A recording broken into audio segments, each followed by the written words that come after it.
حاتم طائی کی بیٹی جب قید ہو کر بارگاہ رسالت صلی اللہ علیہ وآلہ وسلم میں آئی تو آپ نے دیکھا کہ اس کی سر کا دوپٹہ تھوڑا سا سرکا، کچھ بال نظر آ رہے تھے۔ آپ وسلم خود اپنی جگہ سے اٹھے اور اس لڑکی کے سر کو ڈھانپ دیا۔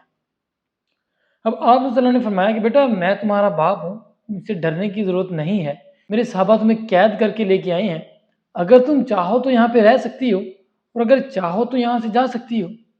اب اس لڑکی نے کہا میں یہاں سے جانا چاہتی ہوں، اب قربان جاؤں میں نبی کریم صلی اللہ علیہ وآلہ وسلم کے فیصلوں کی۔ آپ صلی اللہ علیہ وسلم نے 2 صحابہ کرام کی ڈیوٹی لگائی جو 2 دن اور 2 راتوں کے طویل سفر کے بعد اس لڑکی کو اس کے گھر تک لے گئے۔ اب دروازہ کھٹکھٹایا، اندر سے عطی بن حاتم کہ حاتم کا بیٹا نکلا۔ وہ جب اس نے اپنی بہن کو غیر محرم صحابہ کرام کے ساتھ دیکھا تو غصے میں آ گیا۔ پہلا سوال اس نے پوچھا کہ مسلمانوں کا نبی کیسا ہے؟ اب بہن نے آگے بڑھ کر اپنے بھائی کے منہ پہ ہاتھ رکھ لیا کہ بھائی کوئی بھی غلط بات نہ بولنا، اتنی حفاظت تو میرا باپ بھی میری نہیں کر سکتا جتنی میری حفاظت مسلمانوں کے نبی نے کی ہے۔ اب بھائی نے پوچھا کہ ان صحابہ کرام کا کردار کیسا ہے؟ اس لڑکی نے بتایا کہ 2 دن اور 2 راتوں کے طویل سفر کے بعد ہم یہاں پہ پہنچے ہیں۔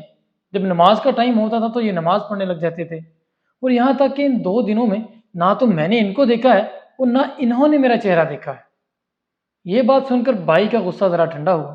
اس نے کہا کہ اگر مسلمانوں کا نبی اتنا اچھا ہے، مسلمان اتنے اچھے ہیں تو تم مسلمان کیوں نہیں ہو گئی؟ اس نے کہا بھائی دل تو بہت کرتا تھا کہ میں مسلمان ہو جاؤں، لیکن پھر میں نے سوچا کہ میرا بھائی کہیں جہنمی ہو کر نہ مر جائے، اس لیے آؤ میں آپ کو لینے آئی ہوں، ہم دونوں چلتے ہیں نبی کریم صلی اللہ علیہ وآلہ وسلم کے قدموں میں جا کر جنت کی بہاریں لوٹ لیتے ہیں۔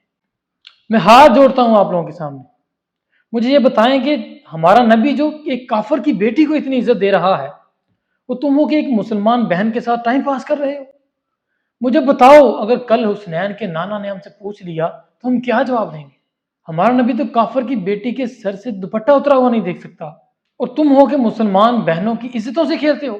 وہ کالی کملی والا وہ سونا نبی، اس کے پیارے پیارے صحابہ کرام جو دیکھے بغیر ایک لڑکی کو اس کے گھر تک پہنچا رہے ہیں، اور تم ہو کہ ہر وقت اپنی نامحرم بہن کو دیکھنے کی طلب رکھتے ہو۔ وہ بیچاری اگر اسکول کالج یا پھر کسی مجبوری میں کسی کام کو جا رہی ہے اور تم ایک گندی لومڑی کی طرح کی نظروں سے اسے دیکھ رہے ہو، مجھے بتاؤ کہ ہمارے نبی ہمیں یہ تعلیمات دے کر گئے تھے؟ اگر کل قیامت کے دن وہ ہم سے پوچھ لیتے ہیں تو ہمارے پاس کیا جواب ہوگا؟